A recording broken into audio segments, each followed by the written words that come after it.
Sir ನೀವು ಎಲ್ಲ ಬಿಟ್ಟು ರುದ್ರಭೂಮಿನೇ ಯಾಕೆ ಮಾಡ್ಬೇಕಂತ ಅನಿಸ್ತು?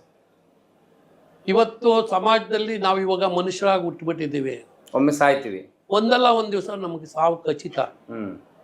ಹಂಗಾಗಿ ನನಗೇನು ಒಂದು ಆವೇಶ ಬಂತು ಅಂದರೆ, ಮೊದಲು ಸಿದ್ದವನ ಟ್ರಸ್ಟ್ನವ್ರು ಬರೋರು ನೋಡ್ಕೊಳೋರು ಹೋಗೋರು, ಚಾಮರಾಜಪೇಟೆಯವ್ರು ಬರೋರು ನೋಡ್ಕೊಳೋರು.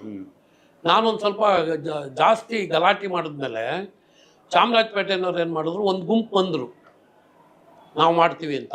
ಬಂದಾಗ ಏನಾಗೋಯ್ತು, ಇಲ್ಲಿ ಸುತ್ತ ಗಲಾಟೆಗಳು ಆಯ್ತಾಯಿತ್ತಲ್ಲ, ಆ ಚಾಮರಾಜಪೇಟೆಯವ್ರಿಗೆಲ್ಲ ಹೊಡೆದು ಮೊಬೈಲ್ಗಳು ಕಿತ್ಕೊಂಡು ಅಟ್ಬಿಟ್ರು. ಆವಾಗ ನನಗೇನಾಯಿತು, ಬರ್ರ ಅದು ಹೆಂಗೆ ಬರ್ತೀರ ಬರ್ರಿ, ಕಾನೂನು ಪ್ರಕಾರ ನಾವು ಹೆಜ್ಜೆ ಇಟ್ಟಿರೋದು, ನಮಗೆ ಪುಣ್ಯಾತ್ಮರು ಶ್ರೀಕಂಠಯ್ಯನವ್ರ ಕಾಲದಲ್ಲಿ ಮಾಡಿಕೊಟ್ಟಿರೋದು, ನಿಮಗೆ ಬೇಕಾ ಮಾಡಿಕೊಡ್ತೀನಿ, ಈ ತರಲೆ ಮಾಡೋದು ನಾನು ತರಲೆಗೆ ಎದುರೋದಲ್ಲ ಅಂದ್ಬಿಟ್ಟು ಬಿಗಿಯಾಗಿ ನಿಂತ್ಕೊಂಡು ಆ ರುದ್ರಭೂಮಿನ ಅಭಿವೃದ್ಧಿ ಮಾಡಿದೆ. ಸರ್ ಆ ಪಕ್ಕದಲ್ಲಿ ಪಾಪ ಬೇರೆ ಜಾತಿಯವ್ರು ಕೇಳಿದ್ರಲ್ಲ, ಅವ್ರಿಗೆ ಕೊಡಿಸಿದ್ರಾ? ಬೇರೆ ಜಾಗದಲ್ಲಿ 4.25 ಎಕರೆ ಬೇರೆ ಜಾಗ ಯಾರನ್ನೂ ಮುಟ್ಟಕ್ಕೆ ಬಿಡಲಿಲ್ಲ, ಅದು ಹಂಗೆ ಜಾಗ ಇತ್ತು.